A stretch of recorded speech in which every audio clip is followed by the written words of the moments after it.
Hoje, este protocolo anuncia a presença do nosso companheiro Paulo Vasques com a palestra Responsabilidade Civil por Abandono Afetivo. Companheiro esse que já esteve conosco, nos brindando a magia de suas palavras e sendo amigo da presidente Neide, é nosso amigo, e será sempre muito bem-vindo. Esse protocolo agradece a todos os visitantes e aí aproveita e dará início à secretaria, que é representada por Patrícia Magalhães Magluta, que também me passou o encargo para que nós possamos falar algumas coisas sobre a data e o período. Nós tivemos, neste mês passado, no dia 22, o Dia do Maçom, e no dia 23, o Dia Internacional de Rotary, de Fundação de Rotary, completando 118 anos através do mundo. Tivemos hoje um comunicado do Rotary Clube de Vila Nova de Gaia, mandando um grande abraço ao Rotary Clube Vesper, uma vez que eu mandei mensagem homenageando as mulheres do clube, eles retribuíram com um grande abraço a todos. Hoje, no Monte Líbano, Roberto Sardas faz homenagem às mulheres no Rotary Clube Lagoa. Também no Rotary Clube Taubaté há uma homenagem devida a essas mulheres maravilhosas, principalmente as rotarianas. As rotarianas que passaram a prestar trabalhos ao Rotary a partir de 1989, que o Rotary era basicamente masculino, segundo a linha da maçonaria. Em 1989, foi dado a elas o direito de participar das reuniões rotárias, sendo ela hoje a força da mulher, a força motriz que conduz o Rotary com sensibilidade, inteligência e dedicação. Obrigado a vocês.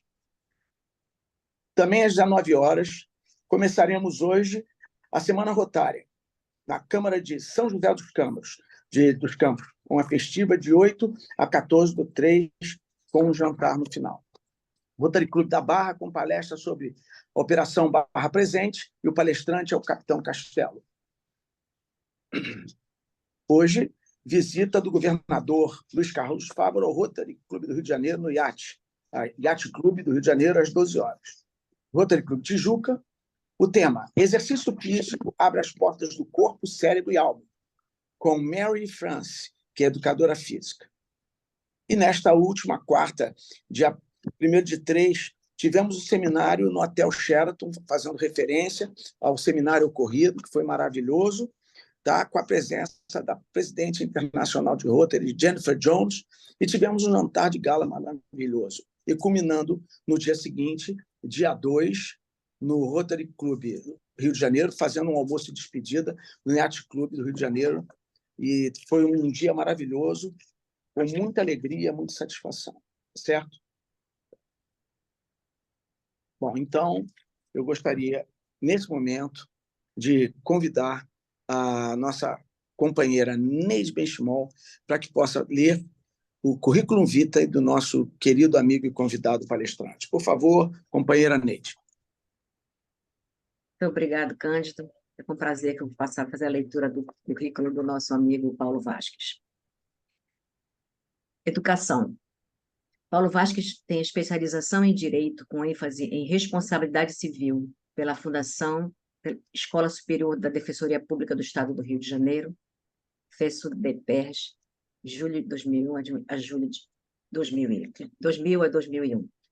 Graduado pela Faculdade de Direito da Universidade do Estado do Rio de Janeiro, UERJ, turma 1988, registrado na OAB sob o número 63.016.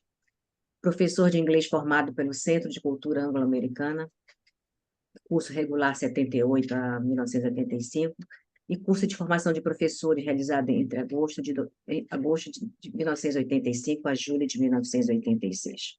Experiência: diretor jurídico do Escritório de Advocacia Vasques, Lopes e Santoro, advogado militante desde setembro de 1989, professor da Escola Superior de Advocacia ESA da OAB-RJ, 2011 até o momento, consultor jurídico convidado da Rede Bandeirantes de Televisão Band Rio, com participação em programas da TV aberta em quadros que digam respeito ao direito de família, coordenador da ESA OAB, 55ª Subseção MEIA, Rio de Janeiro, professor de Direito Civil e Processual Civil da SUESC, 2009 a 2011, coordenador acadêmico adjunto da Escola de Ciências Jurídicas da Universidade, Unidade Dias da Cruz Meia, 2003 a 2009, professor convidado de Direito Civil da UFRJ, 2004 a 2005, professor de Direito Civil, Processo Civil, Direito Penal, Processo Penal e Direito Constitucional da Universidade, admitido em março de 2003.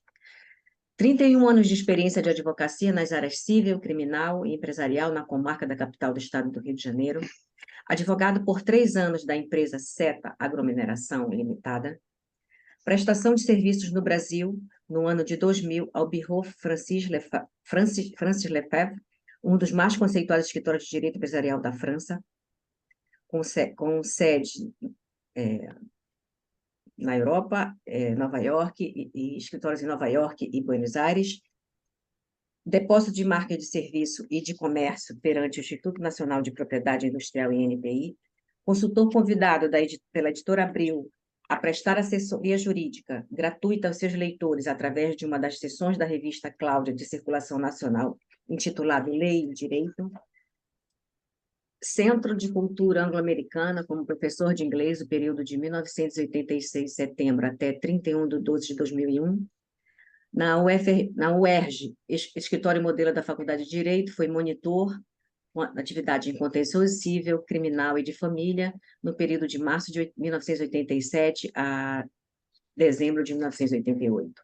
E DESIP, Departamento do Sistema Previdenciário, função consultor jurídico, penitenciária Lemos Brito, Frei Caneca, atividade ações relacionadas à execução criminal, período de novembro de 1985 a novembro de 1986. Tem domínio completo da língua inglesa e tem domínio também de espanhol e italiano. Paulo, é com você. Obrigado, boa noite a todos. Em primeiro lugar, por ser o dia que é, né, o Dia Internacional da Mulher, eu gostaria de dizer que eu tenho 2 sócias, não é? Fernanda Santoro e Ieda Lopes, e não é por acaso que eu trabalho com 2 mulheres já há mais de 10 anos, porque elas são muito mais inteligentes, eficientes, honestas, produtivas, descoladas do que qualquer outro homem que eu conheço. Então, nesse dia, eu gostaria de deixar aqui a minha mais sincera homenagem a todas vocês, não é? Que são inegavelmente e muito superiores a nós. Eu, inclusive, particularmente, sempre tive essa dúvida, eu não sei o que vocês conseguem ver em nós, mas, enfim, graças a Deus vocês veem alguma coisa, não é? E também dizer que eu discordo dessa coisa de ter um dia internacional, porque, na verdade, vocês dominam o mundo há muito tempo, né? E acho que isso é todo dia. De qualquer maneira, pelo destaque do dia, fica aqui minha homenagem. Agradecendo ao convite da presidente Neide Benchimol, mais uma vez. Gosto muito de estar aqui, gosto muito de falar, por isso que eu sempre digo que me avisa quando é para parar, porque senão eu não paro. E eu escolhi um tema para hoje que está muito relacionado ao direito de família e está na moda, né? Que é a indenização, responsabilidade civil por abandono afetivo. O tema que está na moda é o abandono afetivo ser ou não indenizável, porque a gente vai ver aqui que apesar de já existir uma posição um pouco consolidada do STJ, o tema ainda continua em debate e seria bem prazeroso ouvir o que vocês pensam a respeito disso. Então, eu trouxe também alguns slides, muito poucos, vocês não se preocupem, vocês não vão dormir nem entrar em coma, é só para poder ilustrar aquilo que eu vou falar, porque mesmo que alguns de vocês são juristas ou têm formação em direito, mas mesmo que não tenha, apenas para destacar na lei, para que não fique parecendo que eu vou falar de algo que seja a minha opinião. Eu quero compartilhar com vocês a minha visão e descobrir se vocês concordam ou não comigo, com o STJ, se discordam, enfim, porque a ideia é essa, da palestra é haver um debate, ou pelo menos fomentar esse debate, né? Então, imaginem a seguinte situação. Eu estou lá no meu escritório, toca a campainha, entra uma senhora, uma mulher de 38 anos, com um filho que deve ter alguma coisa entre 7 e 9 anos de idade, e uma pessoa idosa. Senta à minha frente e fala assim: doutor, eu vim aqui porque meu marido me abandonou. Ele saiu de casa há mais de um ano, sem dizer para onde ia, Ele só me telefonou 5 dias depois que saiu de casa, pedindo os dados da minha conta bancária. E desde então, ele não fala mais comigo, ele trocou o número de telefone. Eu não sei onde ele mora, eu não sei se ele mora no Brasil ainda, eu não sei onde ele está. Eu não sei se ele está vivo, se ele está morto, eu acredito que esteja vivo, não é? Ele não fala com o filho também. Meu filho, por causa disso, ficou reprovado na escola. Ele chora toda noite chamando pelo pai, que ele não entende por que que o pai não fala mais com ele e foi embora. E eu estou fazendo um tratamento psiquiátrico, eu tomo todo tipo de tarja, preta, marrom, vermelha, colorida, enfim. E eu gostaria de cobrar dele por esse sofrimento. Eu quero ser indenizada pelo sofrimento que ele causou a mim e essa criança. Ouvindo aquilo, eu pergunto, mas olha só, em primeiro lugar, a senhora já tentou falar com a mãe dele para ver se ela não teria um contato e tal? Aí ela vira para mim e fala assim: esta senhora que está aqui ao meu lado é a mãe dele, é minha sogra. Tá? Ele abandonou a ela também. E eu falei assim: nossa, então como é que a senhora está sustentando? Não, veja bem. Ele todo mês deposita na minha conta mais dinheiro, inclusive, do que eu preciso. Ele paga a escola do menino, ele paga o plano de saúde, eu absolutamente não tenho nenhum problema financeiro. E com relação à mãe dele também, ele paga uma empresa que tem cuidadores, que tem enfermeira, inclusive, ele paga as compras todas de comida da casa da mãe, todas as contas da casa da mãe, através lá do débito em conta que ele tem. Então, do ponto de vista material, ele nunca deixou nos faltar nada. E meu problema aqui não é esse. Meu problema aqui é que ele nos abandonou e com isso me causou um sofrimento muito grande ao filho e à mãe. E eu quero ser indenizada por isso. E eu ouvi porque a cunhada da irmã da colega do meu filho disse para mim que uma amiga dela entrou com uma ação dessa e ganhou. Bom, aí eu pergunto para vocês: será que dá para processar esse indivíduo e ser vitorioso?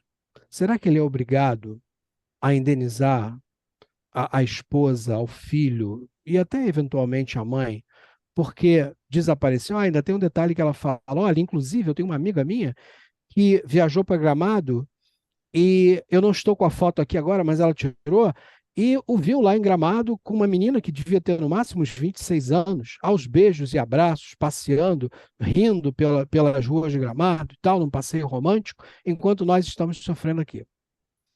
Aí é que entra a questão, não é? De ser cabível ou não a indenização pelo sofrimento, pelo dano moral, por causa do abandono afetivo. Porque, veja, eu faço questão de dar esse exemplo, porque nesse exemplo fica claro que, do ponto de vista material, este homem está suprindo todas as necessidades da sua ainda esposa, do seu filho e da mãe. Ok? Ele não deixa faltar nada. Agora, ele simplesmente desapareceu. Não há mais contato com ele, não há mais afeto, ele não se relaciona mais com o filho, ele não se relaciona com ninguém da família. Então, eu gostaria de fazer uma pequena introdução técnica, pouca coisa, para que vocês compreendam do que eu não estou, que aquilo que eu vou falar, não, eu não tirei da minha cabeça apenas, tá? Que é uma questão de interpretação do sistema jurídico. Você já só para saber que vocês já estão com raiva dele, não? Ou tá tranquilo? Né? Então, essa é a ideia, né? Então, essa raiva, vocês acham que esse cara tem que pagar por isso? Vamos ver aqui. Eu vou colocar aqui um, um slide muito breve. Só um segundo aqui que eu tenho que abrir, porque eu acho que ele fechou. Só um segundinho. Para a gente poder ver de onde viria ou teoricamente, de onde viria a possibilidade de se tentar cobrar dele alguma coisa e depois eu vou mostrar para vocês qual é a posição atual do STJ a respeito. Ok? Então, deixa eu passar aqui para a tela. Aqui, pronto. Vamos lá.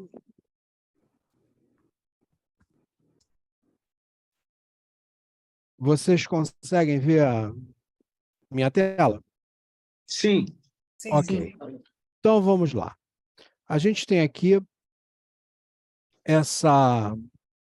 esse título, né? Responsabilidade civil por abandono afetivo. Tem a foto aqui que eu coloquei da menina carregando o ursinho, que é para comover mais um pouco. Está ali sozinha numa estrada de terra, tal. E falando no abandono afetivo especificamente, eu dei um exemplo aqui de abertura, mas vamos lá. Ele pode acontecer dos pais em relação aos filhos, dos filhos em relação aos pais idosos, isso aqui no nosso mundo do direito, né? No marido em relação à esposa, o marido em relação à esposa e filhos, que é o mais comum, porque quando o marido abandona a esposa, ele também abandona os filhos. A esposa também pode abandonar o marido, isso não é tão incomum como se pensa. Ou o companheiro abandonar a companheira, ou a companheira abandonar o companheiro. E depois, no final, se der tempo, eu falo aqui dos namorados e noivos, tá?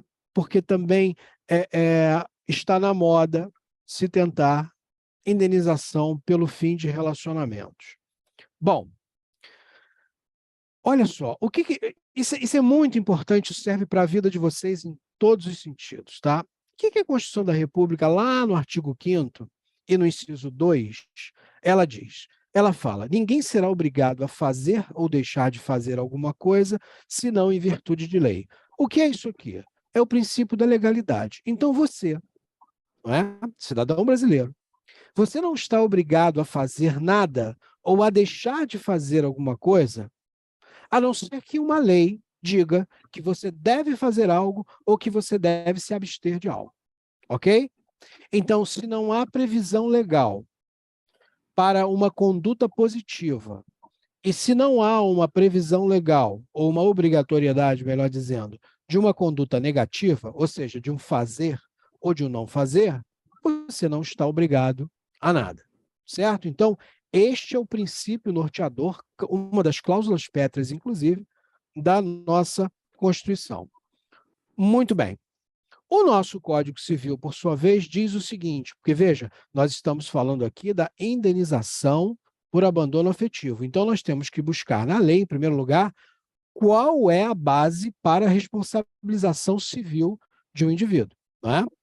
Então, lá no 927 do Código Civil, e depois, se vocês quiserem, ao final, eu coloco meu telefone, meu WhatsApp, eu mando para a presidente também esses slides, para que vocês tenham os artigos, para depois ler a respeito, se interessar, tá?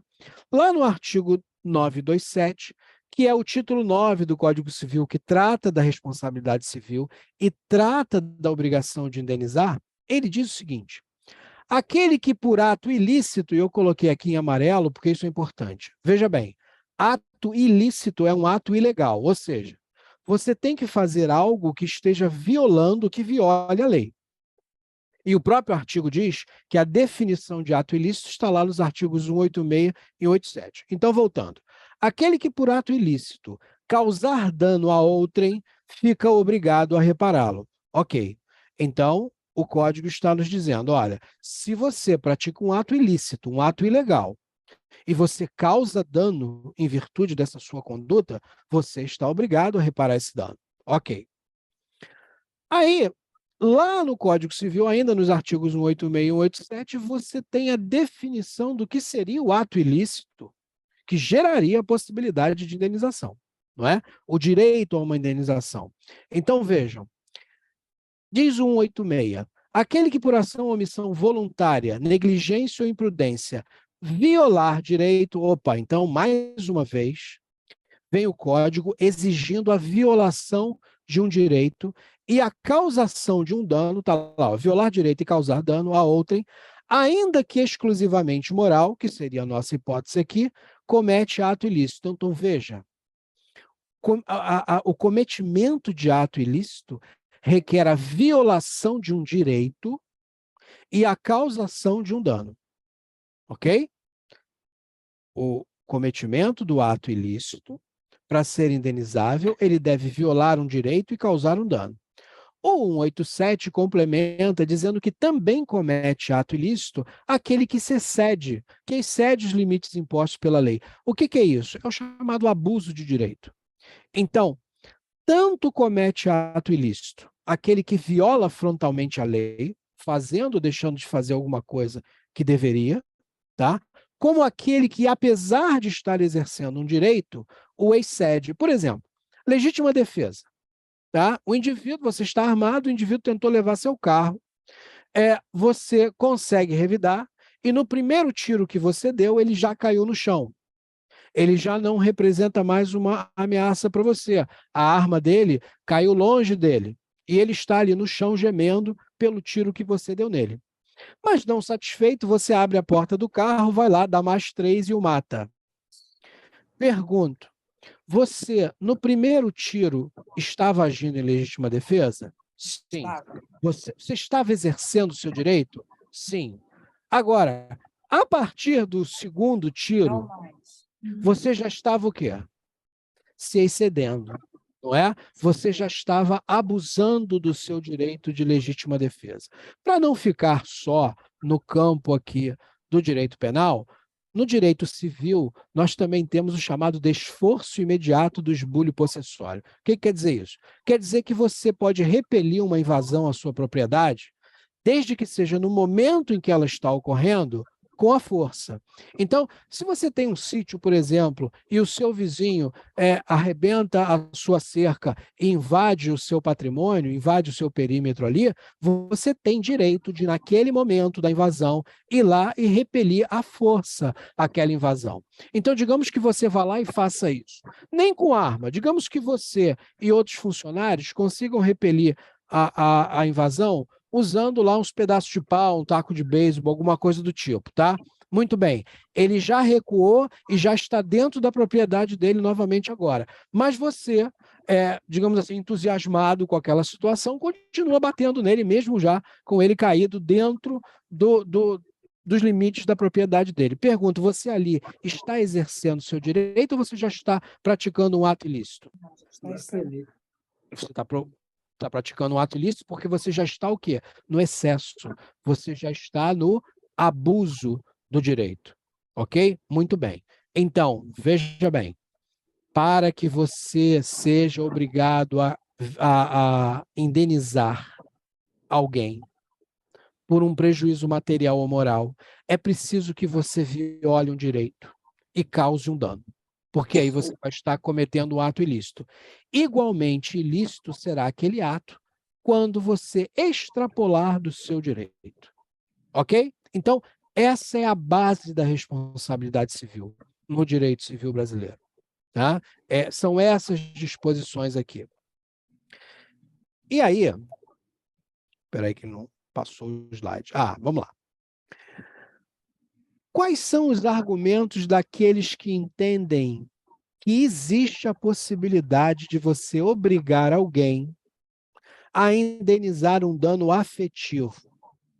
Ok? Eles se valem das seguintes disposições aqui. Lá no artigo, eu não vou ler todo o artigo porque não precisa, tá? Lá na Constituição da República, no artigo 227, o legislador constitucional disse que era dever da família, não é? O direito ao menor, no caso aqui, principalmente, a convivência familiar. Veja bem, nesse momento eu estou falando especificamente do abandono de um filho. Tá? Então, que é dever da família prover a convivência familiar e proteger essa criança, né, os menores, a salvo de toda forma de negligência. Ok? Vejam bem, existe em alguma linha aqui, você está vendo os vocábulos afeto ou amor? Não, não tem aqui. Não adianta tentar extrair de convivência familiar, porque convivência familiar é uma expressão muito mais ampla do que afeto, ou do que um sentimento de afeição do pai ou dos pais em relação aos filhos. Tá? Também se baseiam no artigo 4º do Estatuto da Criança e do Adolescente, que diz a mesma coisa, que é dever da família prover ao menor convivência familiar. Bom, o fato de um membro da família, que seria o pai, estar ausente, não significa que você o está impedindo, ou está impedindo aquela criança, não é?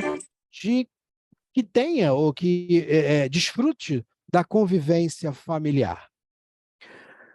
Ainda assim, se valem deste artigo como argumento, então veja, os dois artigos anteriores que são usados como argumento de indenização por dano afetivo, eles não falam em afeto, eles não falam em amor. E o último é esse aqui, o 1634 do Código Civil, que muito menos sequer fala em convivência, sequer fala em assistência psicológica ou presença, não fala em nada disso, tá? Já em relação ao abandono do cônjuge ou do companheiro, vão aqui no artigo 1566 e falam assim: não, o pai que abandona, o marido que abandona a esposa ou o companheiro que abandona a companheira, ele está violando o 1566, inciso 2, que diz assim: são deveres de ambos os cônjuges, inciso 2, vida em comum no domicílio conjugal. Senhoras e senhores, este inciso 2 aqui, esta redação no meio jurídico, há muito tempo que ela é devidamente interpretada, como acontecia no Código Civil de 1916, inclusive, tá? Como dever de satisfação sexual. Essa vida em comum aqui, ela deriva da fidelidade recíproca. O que significa isso? Ora, se é um dever legal ser fiel, é lógico que você não pode, não é, se valer de satisfação sexual fora do seu casamento ou da sua união estável. E, portanto, se você está obrigado a ser fiel, o seu companheiro ou companheira, o seu cônjuge, né, seja marido ou mulher, estariam obrigados o quê? A suprir esta necessidade que todos têm. Não é? Então, esta vida em comum no domicílio conjugal, que o artigo 2 o artigo 1566, inciso 2 descreve, ela não tem absolutamente nada a ver com moradia no mesmo lar, até porque há muito tempo que o próprio STJ entende muito sabiamente que para você ter uma união estável, você não precisa morar junto com a pessoa. Você pode ter uma união estável e até mesmo um casamento, isso não é uma obrigação legal, você residir no mesmo endereço, né? Na verdade, é até mais saudável que você não faça. Mas, enfim, é cultural, então você acaba fazendo, você acaba morando junto, mas eu tenho certeza que algum de vocês, se não todos, conhecem alguém ou alguéns que, apesar de casados, apesar de terem uma união estável, não moram no mesmo endereço. Pode morar, às vezes, no mesmo prédio, mas é bom que cada um tenha o seu canto, não é? Então, a pergunta que fica é: em qual dos dispositivos legais destacados houve menção ao dever de afeto ou ao dever de amar? Não é? Em nenhum deles. Nenhum deles. A lei não fala nisso.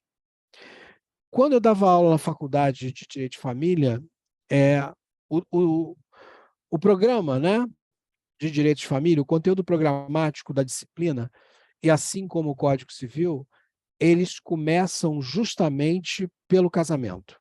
É o assunto de abertura. E eu sempre falei para os meus alunos e alunas que relacionamento é sempre um risco social.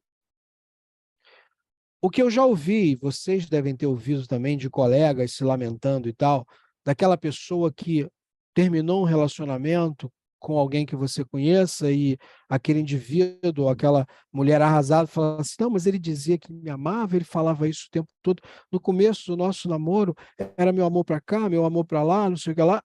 E eu sempre expliquei o seguinte: o que eu constatei aí ao longo desses mais de 30 anos, ouvindo esse tipo de situação? Em primeiro lugar, a primeira reação do abandonado, de quem terminou uma relação, de quem sofreu o término de uma relação, é se sentir enganado pelo outro. Falar assim: não, ele me enganou, ela me enganou, ela dizia que me amava, ele dizia que me amava e não é verdade. Pois bem, olha só, o que eu aprendi nesses anos todos? Que, na verdade, quando as pessoas falam isso, né, eu te amo, eu quero ficar com você para sempre e tal, na grande maioria das vezes, naquele momento em que isso é falado, a pessoa acredita que ame, acredita que seja para sempre, e eventualmente até ama mesmo, tá? Mas a convivência, os relacionamentos, eles sofrem um desgaste natural. Isso é humano, não é? Isso acontece em todas as situações. Na verdade, qualquer relacionamento, mesmo um relacionamento profissional, ele sofre desgaste. Então, você tem que estar sempre tendo cuidado com o outro, tentando atualizar os objetivos, né, para que eles não se percam, para que cada um não cresça para um lado diferente, para que cada um não evolua para um objetivo diferente de vida, enfim. Então, na maioria das vezes, quando a pessoa fala isso, não, olha, eu te amo e tal, pode ser verdade. Eu acredito que seja, porque é o que a minha experiência me mostrou. Só que isso muda ao longo do tempo. E, infelizmente, às vezes muda só para uma das partes e não muda para a outra.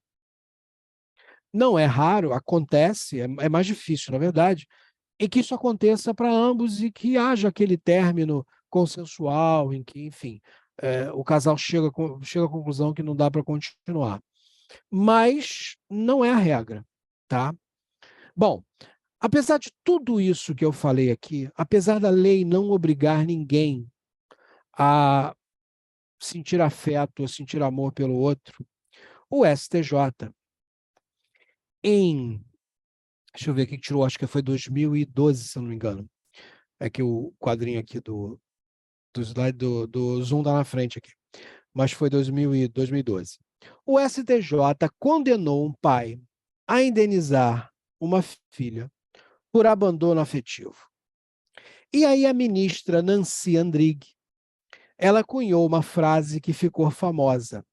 Ela disse lá no voto dela: amar é faculdade, cuidar é dever. Vejam bem, ela condenou o indivíduo porque ele teria abandonado a filha, ok? E ela mesma reconhece no voto que amar é uma faculdade, não é uma obrigação.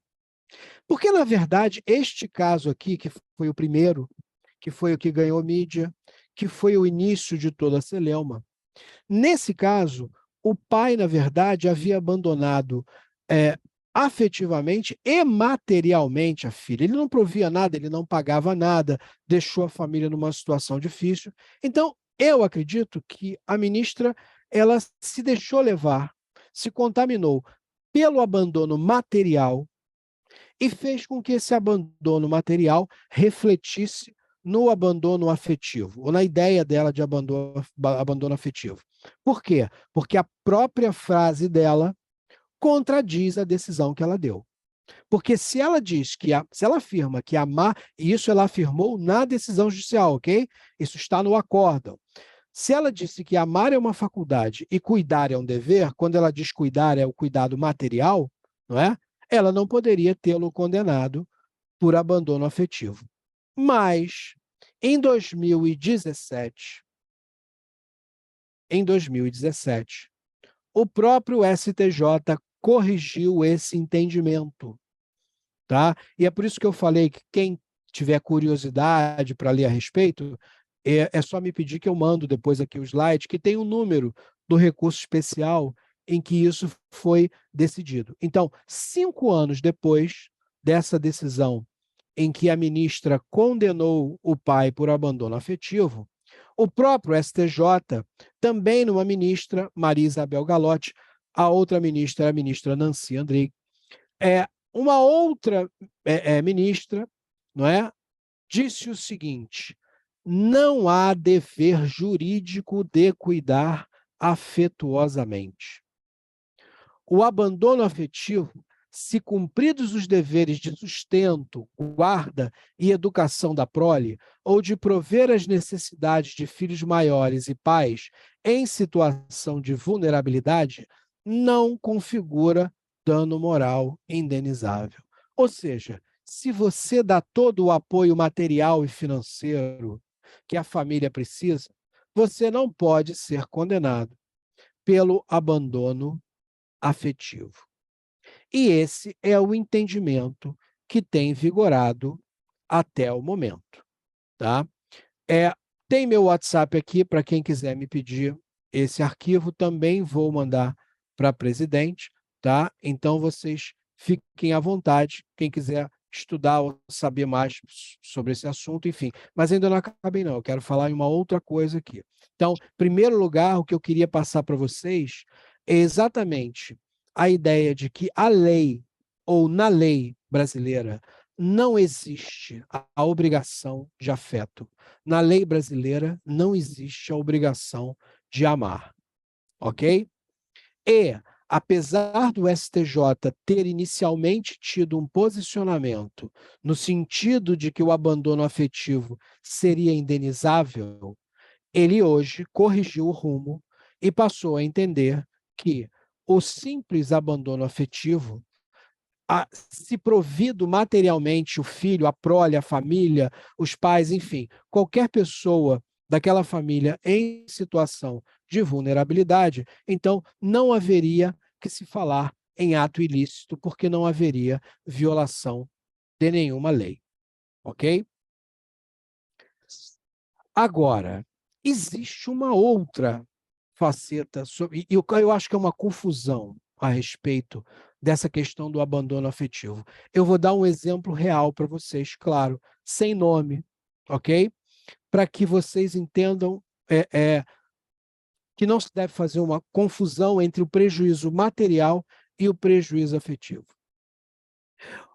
Tinha um casal amigo meu, na verdade, eu era amigo da menina e acabei ficando muito amigo do namorado dela. Gente muito boa, trabalhador, cara honesto, assim, realmente nada que macule o caráter dele e nem o dela, tá? Muito bem. Namoraram, nós saímos juntos e tal, todos, enfim, os casais ali, e resolveram casar. Ótimo, já estava todo mundo esperando que isso acontecesse, né? Que eles viessem a se casar. Muito bem. Aí foi marcado o casamento. E eles estavam naquela coisa de casar, enfim, quer dizer, eles não, né? Mas ela, porque assim, vamos lá, eu já elogiei as mulheres, agora eu posso falar mal só um pouquinho, tá? Mulher e casamento é uma relação bem especial e diferente daquela que o homem tem com o casamento, não é? Isso é um sonho, é cultural. A maioria das mulheres que eu conheço, não quer dizer que sejam todas, obviamente, mas elas tem essa fantasia do dia do casamento, vestido de noiva, isso enfim. E não vai aqui nenhuma crítica não, tá? Isso é uma realidade. Já os homens fogem disso como o diabo foge da cruz, mesmo quando amam muito, não é? O meu noivo não é assim, não, ele está mentindo para você. É porque ele gosta muito de você e ele sabe que ele vai ter que passar por isso. Mas se ele pudesse correr, ele corria. Mas olha só, o que aconteceu foi o seguinte: como eles marcaram a data, geralmente se marca a data assim para um ano, né? Depois, o que ela fez? Ela já tinha um apartamento que era do pai dela. Então, ela já tinha o teto, tá?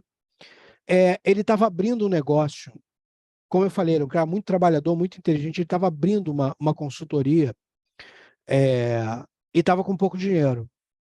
E ela resolveu, então, naquela coisa de casar, naquele entusiasmo, ela começou a comprar tudo da casa. Ela comprou fogão, geladeira, ela mandou fazer móvel, ela comprou sofá, enfim.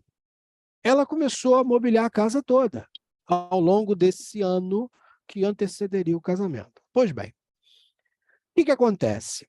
Tem que distribuir os convites, né?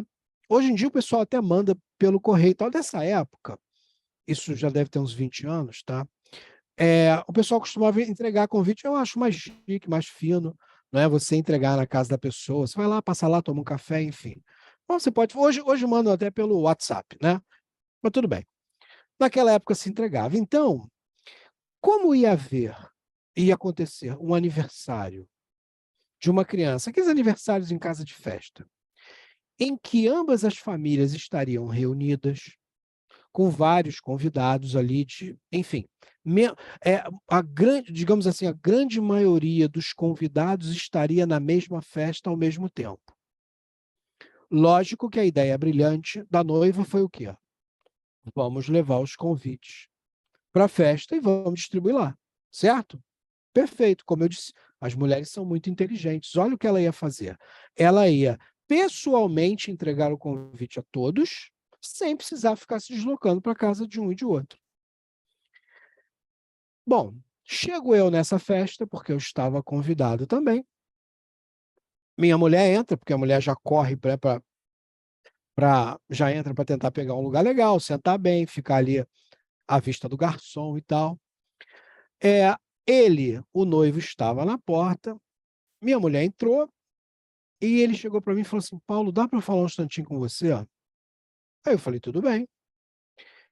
E aí ela entrou e tal, papai, e ele me puxou por um canto, e pela maneira como ele, pela força que ele segurou no meu braço, já deu para sentir o desespero.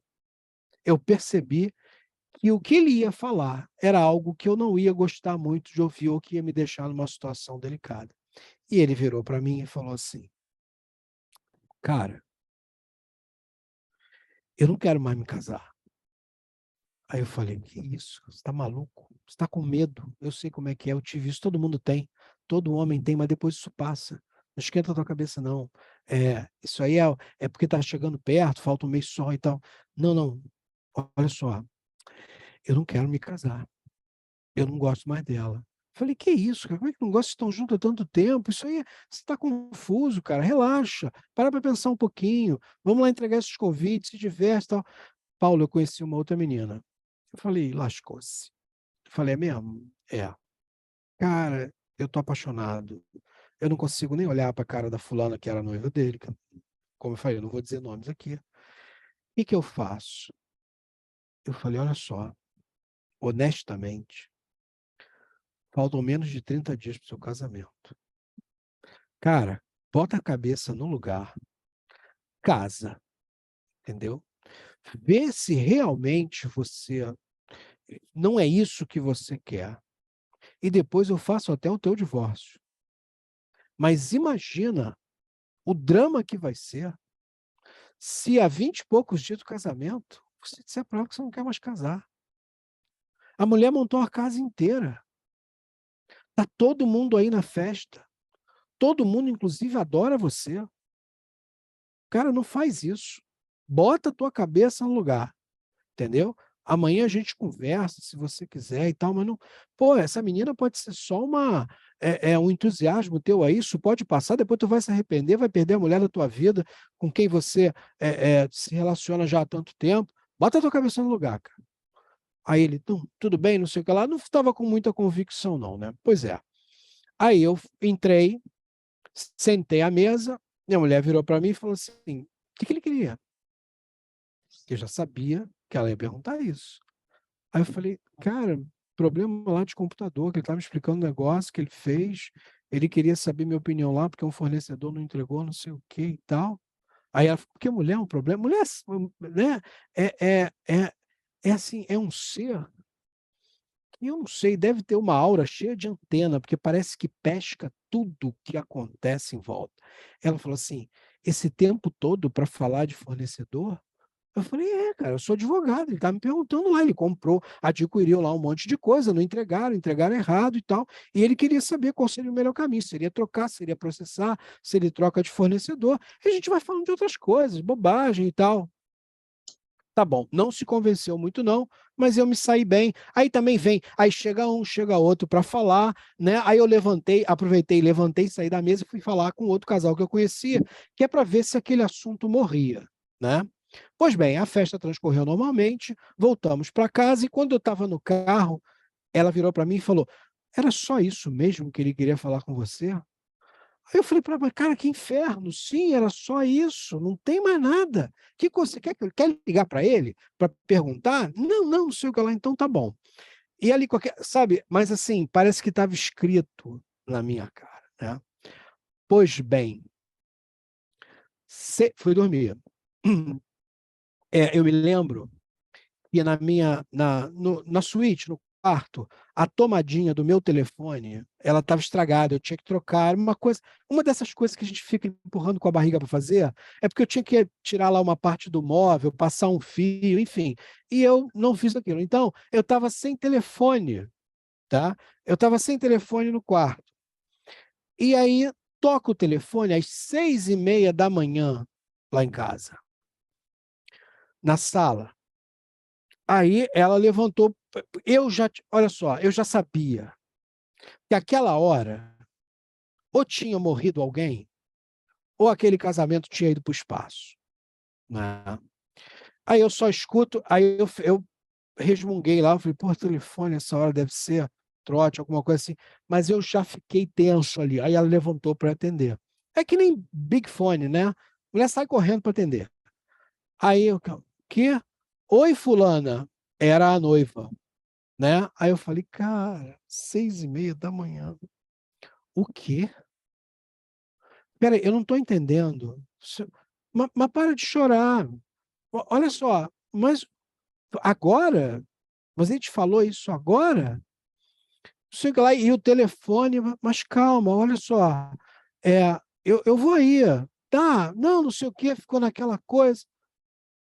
Aí ela desligou. Aí entrou no quarto, olhou para mim. Eu não perguntei o que era. Lógico. Porque eu tinha até medo. Sabe quando você tem medo de falar? Ela virou para mim e falou. Ela não falou o que era. Ela virou para mim e falou assim: Você sabia, né? Aí eu falei assim: De quê? Falou: Olha só, a fulana me ligou agora para dizer que não vai ter casamento. Foi isso que ele chamou você lá para falar, não foi? Você sabia. Homem é tudo assim, se protege. Você sabia. Por que você não falou comigo? Aí eu falei assim: olha só, tá, era isso. Por que eu não falei com você?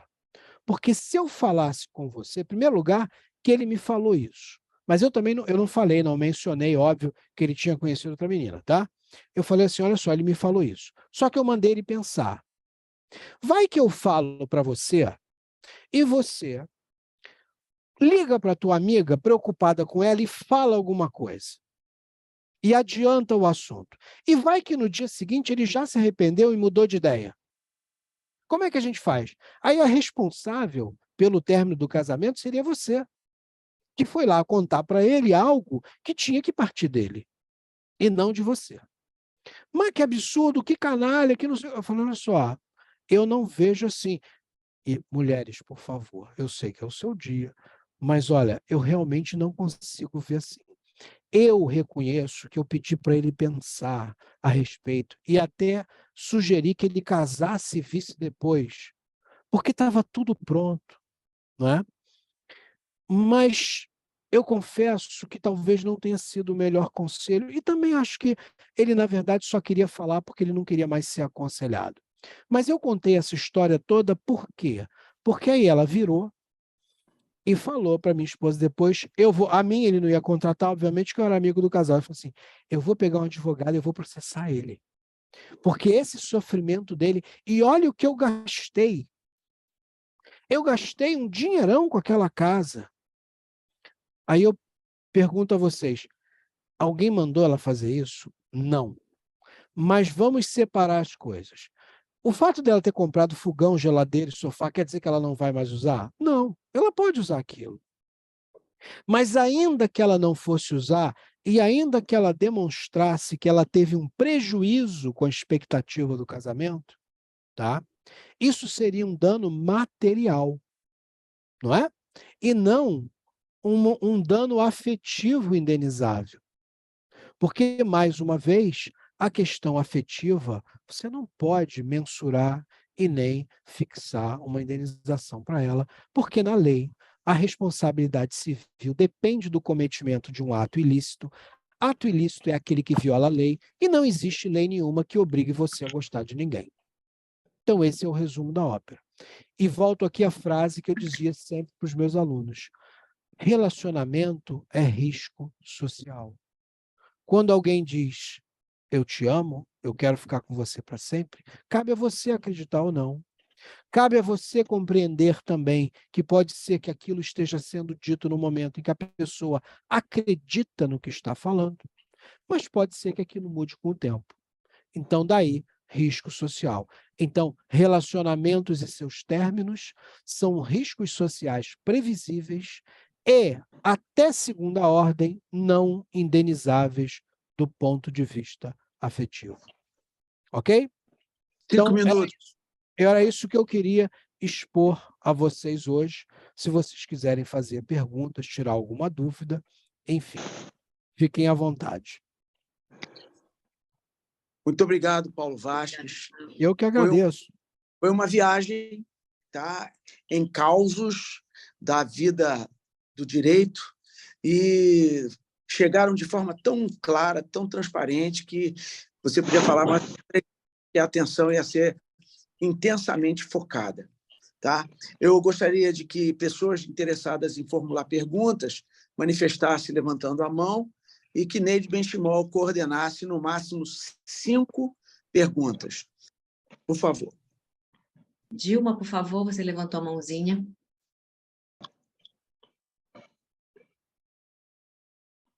Oi, boa noite a todos. Boa noite. Boa noite. Boa noite a todos. Sou Dilma Mendes, do Espírito Santo, associada representativa do Rotary, Vesper, né? Eu fiquei muito atenta, né, à sua palestra, achei muito produtiva e realmente é um assunto que mexe acho que com todos os nossos sentidos, né? Há um tempo da minha vida, eu estudei na Emerge, né? Não concluí o concurso, mas eu estudei na Emerge.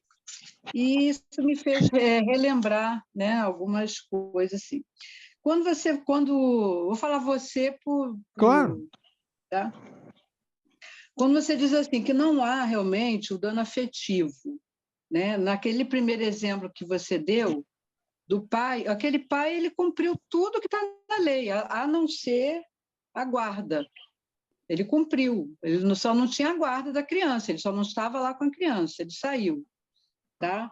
Aí, quando você falou também do casamento, é o livre-arbítrio de cada um. Né? Ele achou que deveria sair. Agora, quando você diz assim, agora aí vem a minha curiosidade, e eu já estou afastada do direito há algum tempo, mas vem a minha curiosidade em perguntar o seguinte: nós temos um dano moral, né? O dano moral, ele é aquele que afeta a alma, que dá dor na alma, aquele que faz a pessoa passar por vergonha, passar por constrangimento.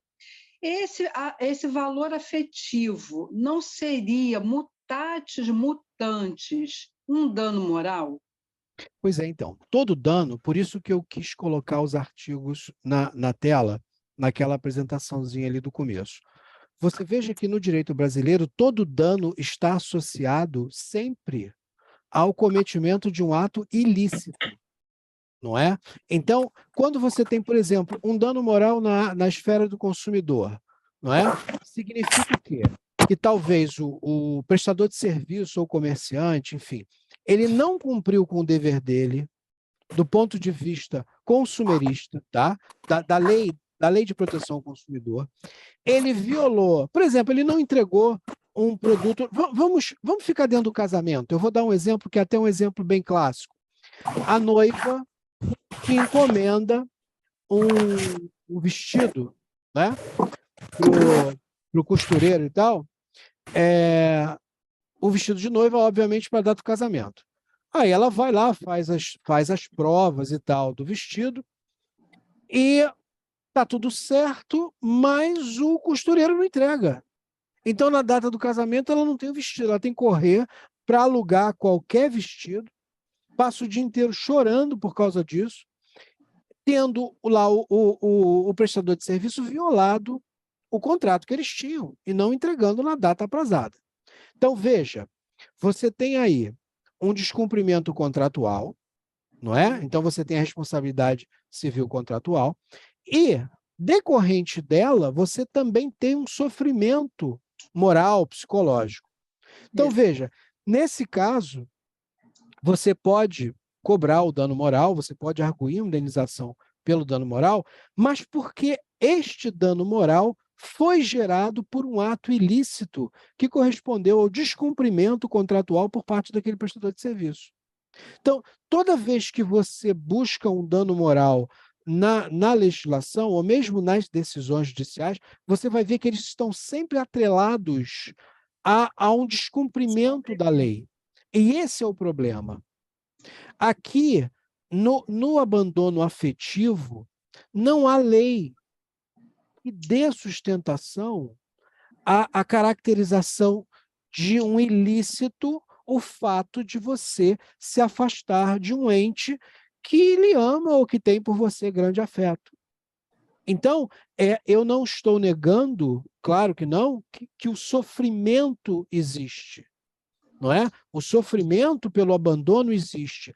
Acontece que não havia e não há, por parte daquele indivíduo que abandonou, a obrigação de permanecer. Então fica, mas foi esse seu raciocínio, ele não está errado, tanto que ele foi usado pela ministra Nancy Andrighi no primeiro acórdão, lá na primeira decisão, em 2012. Mas o STJ reviu isso. Eles falaram, olha, não, isso aqui não está legal. Isso aqui, na verdade, cadê o ilícito? Porque a responsabilidade civil tem que ter por base um ato ilícito. Aonde está o ato ilícito? O ato ilícito é porque ele deixou de amar? É porque ele deixou de gostar? É porque ele não tem mais afeto? E o STJ, ele muda.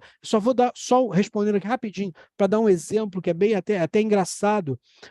Esse mesmo STJ, quando você tem lá, por exemplo, o crime de roubo, você tem o roubo qualificado com emprego de arma de fogo. Tá? Muito bem. O STJ tinha uma súmula dizendo que arma de brinquedo qualificava o crime de roubo. Veja bem, arma de brinquedo qualificava o crime de roubo, porque apesar dela não ter o potencial, não é, para ferir, para matar, ela tinha potencial intimidatório. Então, uma arma de brinquedo não pode atirar uma bala, um projétil em você, porém, pode intimidá-lo. Então, o STJ manteve essa súmula por 5 anos. E todo mundo que era preso roubando, usando arma de brinquedo, respondia por roubo qualificado, que tinha uma pena mais grave, ao invés do roubo simples. Um belo dia, um advogado de São Paulo, sustentando lá uma defesa, disse assim: Excelências, princípio da legalidade. A lei exige arma de fogo. Arma de se arma de brinquedo é arma, então, ursinho de pelúcia é urso e boneca inflável é mulher. E os desembargadores começaram a rir e perceberam o absurdo da súmula. Porque para você qualificar o crime, você precisa de uma arma, e brinquedo não é arma. Para qualificar um dano moral, o STJ percebeu que era preciso haver um ato ilícito que desse origem a ele. E se constatou óbvio que o abandono afetivo, ele não é uma obrigação legal e, portanto, você não pode falar em violação da lei. Tá? Agora, Dilma, então, voltando aqui, importante isso, o seu raciocínio não está errado, pelo contrário, é o raciocínio da ministra Nancy Andrighi no primeiro acórdão de 2012, mas atualmente o STJ pensa diferente. Nada impede que aquele primeiro raciocínio, que também é o seu e gerador da sua dúvida, que ele volte a vigorar. Ok? Mas neste momento, o entendimento é de que o dano afetivo por si só, ele não seria indenizável. Muito grata pela explicação. E eles, quando não há lei, eles fazem a interpretação e preenchem a lacuna, e muda, Sim. né? Isso. Tá ótimo. Olha, eu estou, assim, extasiada com a sua apresentação. Que bom. Fico muito feliz. Muito obrigada. Próxima pergunta. Próxima. William, por favor. Boa noite. William Boa Carvalho, noite. associado representativo William Carvalho, classificação empresário. Eu pertenço ao Rotary Club do Rio de Janeiro Vespa. Parabéns pela sua explanação, sua palestra, muito esclarecedor. Parabéns. Muito tranquila e para pessoas leigas como eu, na área jurídica. Te faço uma pergunta. Então, pelo que eu entendi, o que você disse, um pai que tem uma criança e ele supre a parte alimentícia, a parte financeira dessa criança, ou a mãe, eles passam a não ter a obrigação, perante a lei, de ter o contato, uma vez que o entendimento da justiça é que não há dano financeiro que Não, possa... o que a justiça entende é que não há ato ilícito pelo fato de você não amar ou não demonstrar afeto. O dano, ele, a gente sabe que ele existe, mas ele não seria indenizável. Ok. Entendido. Isso vale para namorado, para noivo? Isso, pois é porque o tempo é curto, mas existem várias variações disso, entendeu? Principalmente na questão do noivado. Foi o exemplo que eu dei em parte, né? Você promete uma coisa, você promete para a pessoa que vocês vão se casar. A pessoa cria aquela expectativa, óbvio, né? Fica feliz com aquilo, e depois se decepciona enormemente porque você vai embora, você abandona, enfim. Então, por si só, não é? É um prejuízo psicológico imenso, mas você não pode obrigar aquela pessoa a continuar com a outra, não é? Gostando dela, não tem como. Agora, isso é diferente de quando você promete um casamento a alguém, essa pessoa se endivida, ela compra bens, ela aluga um imóvel e tal, e aquele casamento não se realiza. Sai do emprego, muda de estado, então, aí é outra coisa. Aí você tem o dano material, não é? Você vai ter o dano material. Mas o afetivo, o moral, você não teria como cobrar. A não ser que você faça o término do seu relacionamento, ele seja feito, por exemplo, em público e de maneira humilhante. Aí você tem o dano moral pelo término do relacionamento, mas não pelo término em si, e sim pelo modo como ele foi feito. Pela situação. Isso. Perfeito. Muito obrigado. Nada. Próxima pergunta. Raíssa, por favor. Pode abrir o microfone? Boa noite. Boa noite. Aqui Raíssa Gouveia, associada representativa do Rotary Club Vesper. Eu tenho uma dúvida, porque para mim não ficou muito claro. O senhor começou falando sobre a situação do filho, aí ficou claro que não existe essa obrigação afetiva. Aí o senhor começou falando da esposa, e o senhor trouxe um artigo que falava sobre... Aí o senhor explicou, que falava da parte de conjunção carnal, se eu entendi bem, e obrigava uma fidelidade. Foi isso mesmo? Porque a partir desse momento que existe esse artigo, não teria um ato ilícito em relação à esposa dele? Não, existe um ato ilícito em relação ao casamento em si. Então, o que você faz num caso desse? Você vai e se divorcia, porque houve violação do dever conjugal. Mas o que a gente está falando aqui é indenização pelo dano afetivo, que é diferente, pura e simplesmente, do descumprimento ali do dever conjugal. O que a lei civil diz é que se você se casou, ou se você, e agora se aplica também aos companheiros da união estável, se você se casou, você tem um dever de fidelidade, ok? Recíproco. E, em contrapartida, se eu tenho que ser fiel a você e você tem que ser fiel a mim, nós temos que suprir as nossas necessidades, de cunho sexual mesmo, porque a lei, o legislador, claro que ele não ia explicitar isso, porque ia ficar, podia até ser motivo de chacota, né, se ele escrevesse isso. Então, é que nem a coabitação. Coabitação, na verdade, nada mais é do que relação sexual. É um sinônimo que é utilizado pelo legislador, foi usado pelo legislador de 1916, tá? Justamente para evitar a explicitação de obrigação de uma relação sexual. Mas é isso que a lei quis dizer. E essa não é uma interpretação minha. Isso é sedimentado tanto na doutrina quanto na jurisprudência. Quando você fala em coabitar, morar sob o mesmo teto, o que você está se referindo ali é ao dever, não é, de suprir sexualmente a necessidade do outro. E apesar, então, de você estar num casamento e não estar atendendo a não sei se é uma lei, ainda assim não configura um ato ilícito. Sim, é o Código Civil. Não, então, veja bem, não um ato ilícito capaz de indenizar o dano afetivo. Você tem aqui um descumprimento da relação conjugal, tá? Então, quando você quebra o dever de fidelidade, por exemplo, ou você não supre a necessidade do outro, você está descumprindo um dever legal que é imposto àqueles que são casados ou são companheiros. Entretanto, o que a gente está tratando aqui é da indenização pelo abalo psicológico que aquele rompimento causou, e não do descumprimento em si. Tanto que, por que isso está na lei, então?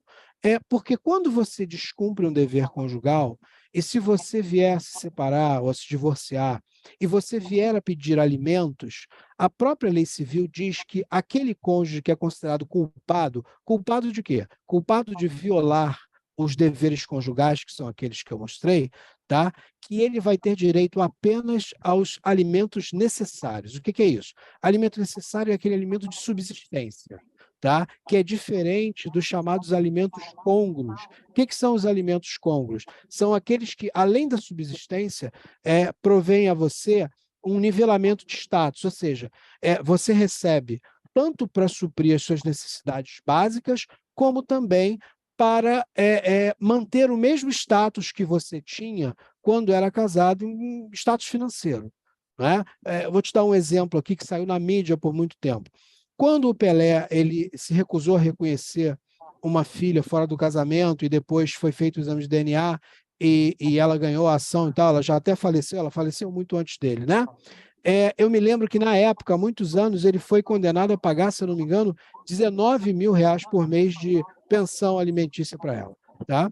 E eu vi em alguns comentários, né, em artigos e tal, da mídia, dizendo que 19 mil era muito dinheiro, por que ela precisava daquilo tudo? Tá? E que tem muita gente vivendo com 1/10 daquilo e tal, enfim. Só que a questão é a seguinte: não é que ela vá necessitar de 19 mil para se alimentar, para pagar um plano de saúde, nada disso. É porque ela é filha do Pelé. Se ela morasse com ele, ela teria talvez um rendimento, digamos assim, tivesse uma despesa financeira muito maior, muito superior a 19 mil. Então, esses alimentos fixados num patamar mais alto, eles são justamente para suprir o status que a pessoa tinha ou teria se vivesse com aquela pessoa que presta os alimentos, entendeu? Então, é isso. Os deveres conjugais, eles têm o descumprimento dos deveres conjugais, eles têm outro tipo de consequência na lei. Mas você não pode vincular esse descumprimento, tá, ao dano afetivo, porque são coisas completamente distintas, entendeu? Então, essa é a ideia. Apesar de descumprir um dever conjugal, aquele dever conjugal não pode servir de base para um pedido de indenização por dano afetivo, porque aquilo ali não é um descumprimento que está relacionado ou conectado diretamente à questão afetiva. Certo. Entendi. Muito obrigada. Nada. Por favor. Sem perguntas mais.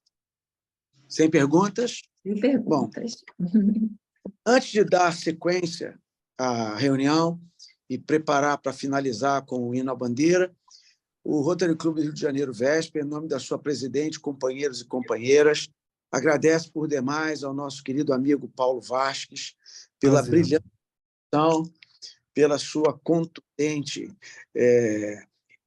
vitalidade do conhecimento e a expertise alcançada traz de forma tão transparente e exala de forma fácil para que nós possamos ter curtido de forma tão plena essa reunião.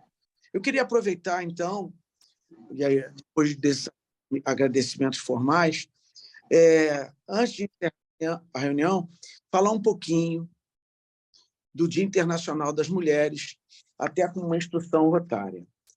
O Dia Internacional das Mulheres, ele começou, tá, no ano de 1910, como eu havia falado, tá, durante uma greve operária, e foi reconhecido pela ONU. As suas sementes foram plantadas em 1908, quando 15 mil mulheres marcharam pela cidade de Nova York, exigindo a redução da jornada de trabalho, salários melhores e direito ao voto. Um ano depois, o Partido Socialista da América declarou o primeiro Dia Nacional das Mulheres. A proposta de Clara Zetkin de criar o Dia Internacional das Mulheres não tinha uma data fixa. A data só foi formalizada após uma greve em meio à guerra de 1917, quando as mulheres russas exigiram pão e paz. E 4 dias após a greve, o czar foi forçado a abdicar e o governo provisório concedeu às mulheres o direito ao voto na Rússia. A greve das mulheres começou em 23 de fevereiro pelo calendário juliano, utilizado na Rússia na época.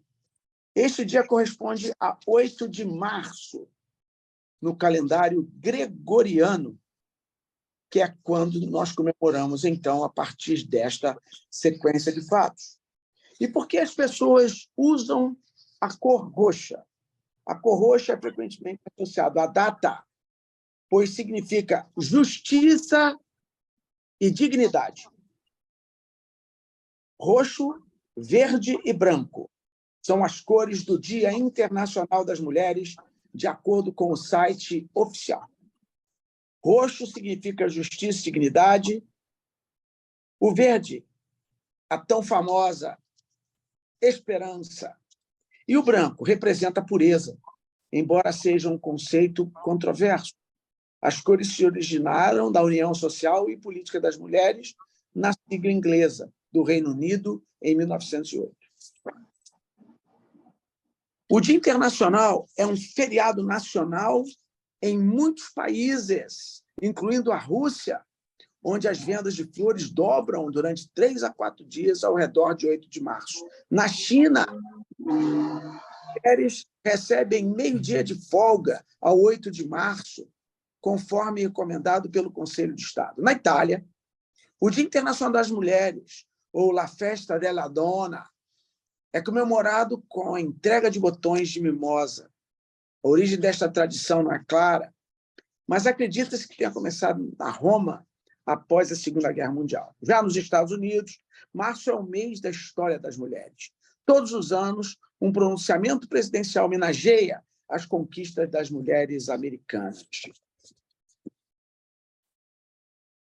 O Reino Unido, após o assassinato de Sarah Evelyn por um policial em serviço, reacendeu os debates sobre a segurança feminina. A pandemia do Covid-19 também continua a ter impacto nos direitos das mulheres. De acordo com o Global Gender Gap Report de 2021 do Fórum Econômico Mundial, o tempo necessário para acabar com a disparidade global de gênero aumentou em uma geração de 99,5 anos para 135,6 anos. Um estudo de 2011 da ONU, Mulheres com Base em 13 países, mostrou que cada uma em 2 mulheres relatou que ela própria ou uma mulher que conhecem sofreram alguma forma de violência durante a pandemia. Isso inclui o abuso, que não é físico, sendo o abuso verbal e a negação dos recursos básicos, os mais comuns relatados. Após e apesar das preocupações com o coronavírus, passeatas ocorreram em todo o mundo no Dia Internacional das Mulheres no ano passado. No México, grupo de mulheres transformaram grades de metal erguidas para proteger o Palácio Nacional em um memorial improvisado para as vítimas de feminicídios. Em paralelo, mulheres na Polônia realizaram um protesto em todo o país após a introdução de uma proibição quase total do aborto em janeiro de 2021. Ativistas do direito do aborto comemoraram conquista na Colômbia em 2022. Nos últimos anos, porém, houve avanço, especialmente no que se refere à liderança feminina. Kamala Harris se tornou a primeira mulher, a primeira negra e a primeira asiática americana vice-presidente dos Estados Unidos em 2011. No mesmo ano, na Tanzânia, impulsou sua primeira presidente mulher, Samia Suluhu Hassan, enquanto na Estônia, Suécia, Samoa e Tunísia tiveram primeiras ministras mulheres pela primeira vez na história. Em janeiro de 2022, Xiomara Castro tomou posse como primeira mulher presidente de Honduras. Em 2021, a Nova Zelândia aproveitou a liderança remunerada para mulheres e companheiros que sofreram aborto espontâneo ou em casos de natimorto. Em 2020, o Sudão criminalizou a mutilação genital feminina tão comum entre os talibãs, porque a mulher não pode ter prazer, ela é apenas um ser reprodutivo. Isso foi revertido. E não podemos deixar de falar no impacto da campanha Me Too, denunciando experiências de assédio e agressão sexual. Começou em 2017, mas agora é um fenômeno global, uma vitória feminina. Em janeiro de 22, um professor universitário do Marrocos foi condenado a 2 anos de prisão por comportamento indecente de assédio sexual e violência, depois que estudantes universitários quebraram o silêncio sobre favores sexuais que ele havia exigido em troca de boas notas. Uma série de escândalos desse tipo manchou a reputação das universidades marroquinas nos últimos anos. No ano passado, houve avanços em relação ao aborto em vários países. Em fevereiro de 22, a Colômbia descriminalizou o aborto nas primeiras 24 semanas de geração. E por aí vai. São pequenos pontos, pequenas esquílulas lapidando esse diamante bruto, que é a mulher. E como disse o nosso palestrante, todos nós, homens, somos admiradores, e como disse nossa secretária, metade do mundo é das mulheres e metade são aqueles que são frutos das mulheres. Os homens, eternos dependentes, como filhos, como amantes e como seres admiradores de mulheres tão perfeitas. Muito obrigado a todos. Solicito a nossa secretária do dia, que é a nossa presidente Neide, que inicie o hino à bandeira e depois conclua com o sino.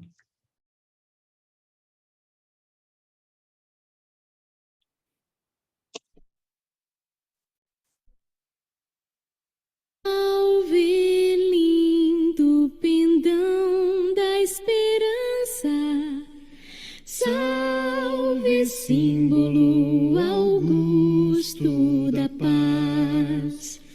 Tua nobre presença, lembrança, a grandeza da pátria nos traz. Recebe o afeto que se encerra em nosso peito juvenil,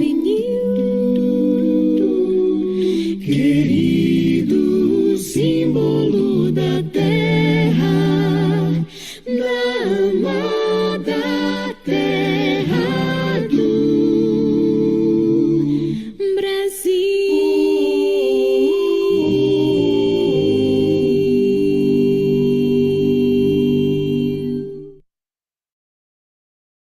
Essa reunião teve início às 8 horas, 8h10 de formalidades internas, de 8h10 até 9h15, formalmente o palestrante discorreu suas informações, e 9h20 estamos dando término a essa sessão maravilhosa, justa e perfeita, com a presença de 21 pessoas em plenário virtual. Muito obrigado a todos, tenham uma excelente noite, foi um prazer tê-los todos juntos nessa reunião maravilhosa, e, mais uma vez, feliz Dia das Mulheres, e o sino agora vai encerrar a nossa reunião. Por favor, Ney.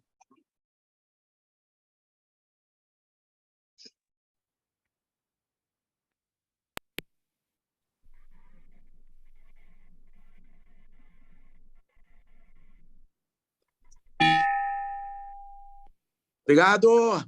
Vamos para o companheirismo, pode ficar à vontade. Obrigada. Muito obrigado.